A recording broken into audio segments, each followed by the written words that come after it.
Bismillahirrahmanirrahim. Assalamualaikum warahmatullahi wabarakatuh. Assalamualaikum warahmatullahi wabarakatuh. Innallaha witrun yuhibbul witr. Sesungguhnya Allah itu satu, ganjil, mencintai yang ganjil. Satu kali lagi. Assalamualaikum warahmatullahi wabarakatuh.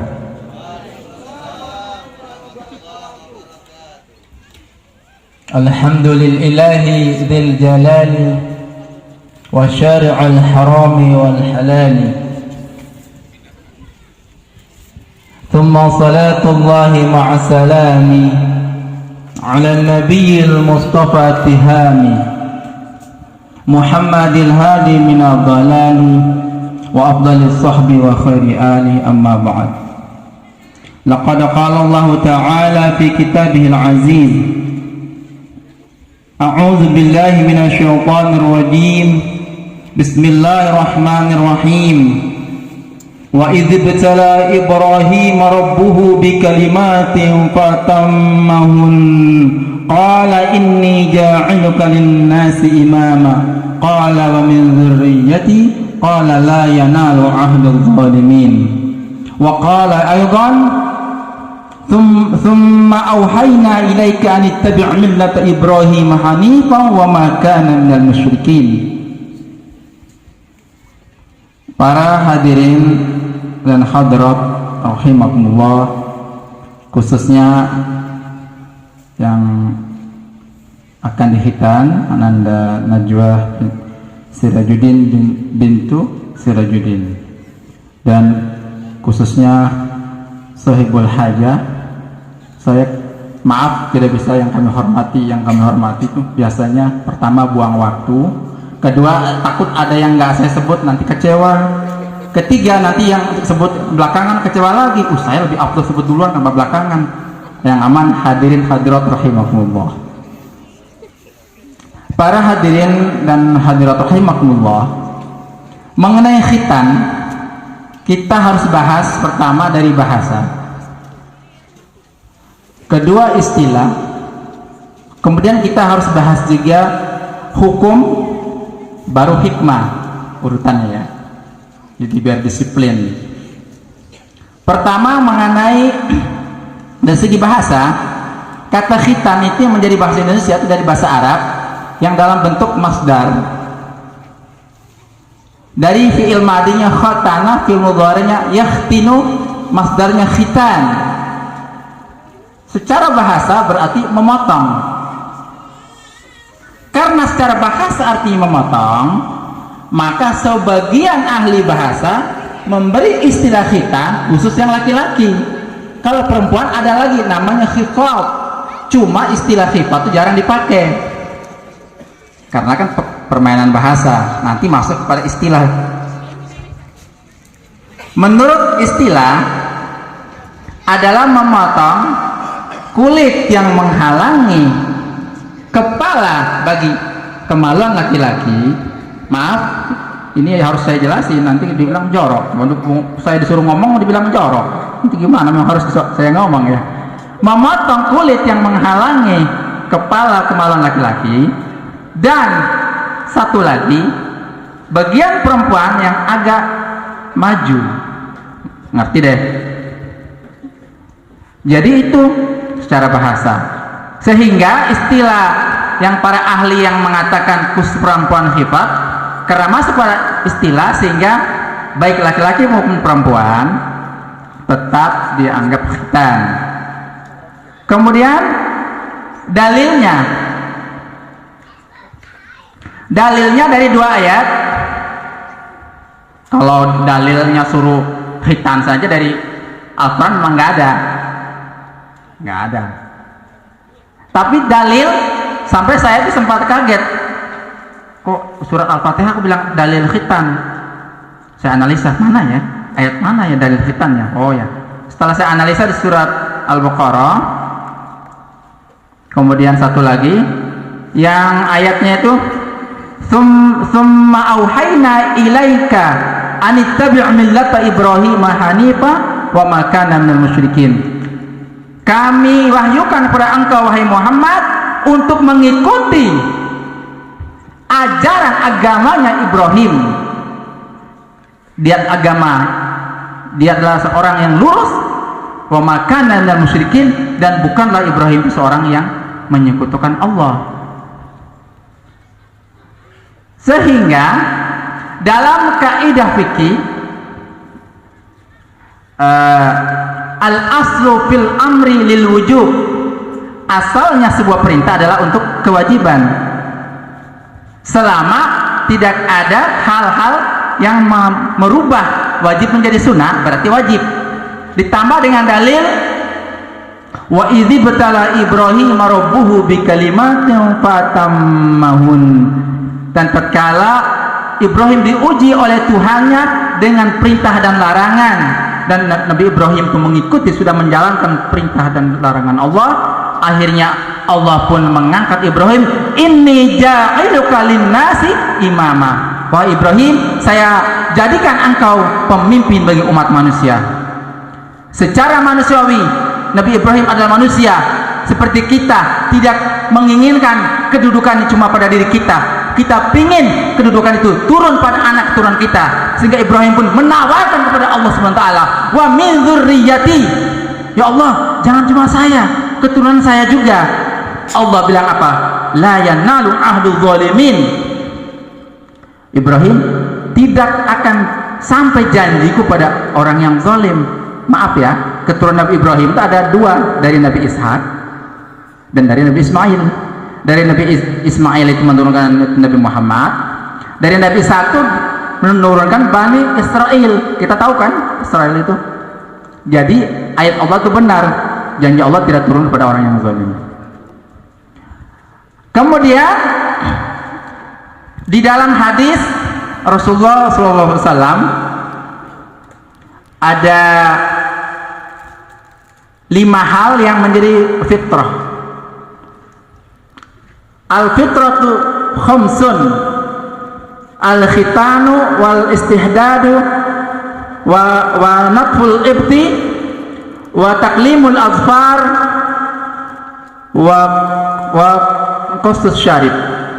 Hal-hal yang fitrah itu ada 5. Pertama, yang fitrah ini maksudnya begini, fitrah ini artinya hal-hal yang memang naluri kemanusiaan, walaupun tidak ada diperintah oleh agama, selayaknya manusia itu memang harus begitu gitu loh. Nah, pertama adalah al-khitan. Al-khitan ini di agama yang lain juga ada. Ustaz, istilah apa tuh? Orang baik, nuawaki. Ya, nuawaki. Itu ada di, apalagi yang urusan adab itu mereka nurut pakdir ulama yang duduk itu harus, itu benar, selain Islam itu ada. Pertama al-khitan, yang kedua al-istihdad. Saya akan jelaskan setelah yang kelima karena al-istihdad agak ribet sedikit. Yang ketiga nanti tolong lagi saya takut lupa, sudah 5 saya lanjut, saya nggak jelasin istihdad. Ketiga adalah mencabut bulu ketiak. Keempat menggunting kuku. Kelima mencukur kumis bagi yang punya kumis. Yang apa tadi yang saya mau jelasin? Istihdad. Istihdad itu kan begini, kalau udah tahu rambut kepala, sudah tahu kumis, sudah tahu bulu ketiak, satu lagi itu sudah ngerti ya. Satu lagi. Nanti yang disunat juga pada saatnya juga sudah ngerti. Saya mau jelasin terlalu detail nanti bilang salah juga ya. Memang agama telah haya afiddin, tidak ada malu di dalam masalah agama. Memang harus dijelasin. Cuma melihat kondisi gitu. Nanti Ustadz Zul jorok, Ustadz Zul porno katanya. Nah, kadang-kadang begitu ya. Selanjutnya mengenai hukum khitan ada 3 pendapat.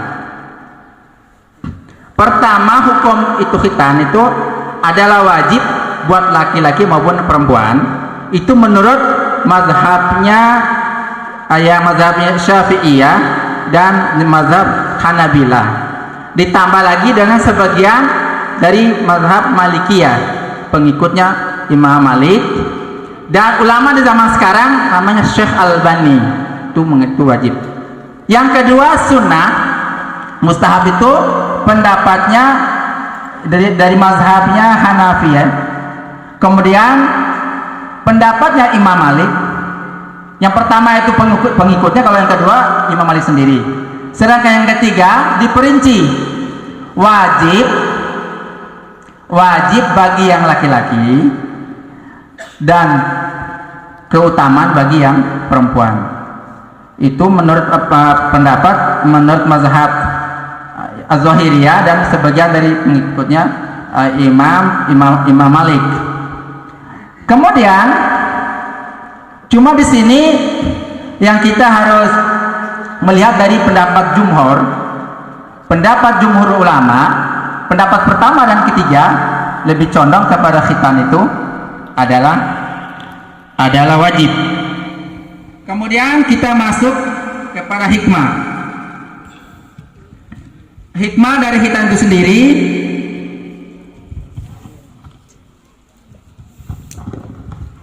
khitan merupakan kemuliaan syariat yang Allah berikan untuk hambanya, memperbagus, memperindah ya, yang lahir maupun yang batin, menyempurnakan agama, kemudian agamanya.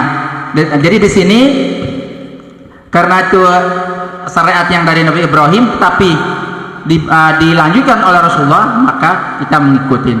Kemudian merupakan celupan dan tanda dari Allah Subhanahu wa taala. Di sini dalam ayat sibghatullah wa man ahsanu minallahi sibghah. Sibghahnya Allah itu celupan. Dan siapakah yang lebih baik sibghahnya daripada Allah? Surat Al-Baqarah ayat 138. Kemudian yang kedua, hikmah yang kedua adalah ubudiyah.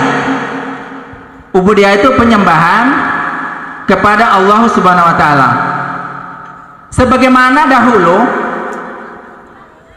bahwa orang dahulu begini, memberi tanda pada telinga atau badan para budak sahaya sebagai tanda penghambaan diri mereka kepada majikannya. Orang dulu begitu. Jika budak tersebut lari dari majikannya, ia dikembalikan kepadanya melalui perantara tanda tersebut. Sekarang maka tidak ada yang mengingkari barang siapa yang telah berkhitan dengan memotong kulit tersebut, berarti dia telah menghambakan dirinya kepada Allah Subhanahu wa taala. Sehingga semua orang lihat, semua orang mengetahui barang siapa yang melakukan khitan berarti dia adalah hamba Allah Subhanahu wa taala. Kemudian khitan merupakan kesucian, kebersihan dan hiasan bagi hambanya.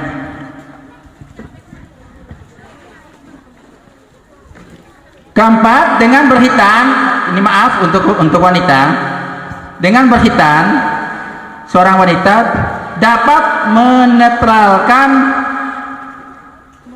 nafsu syahwatnya. Itu dijelaskan seperti itu. Jika dibiarkan tidak berkhitan, gimana?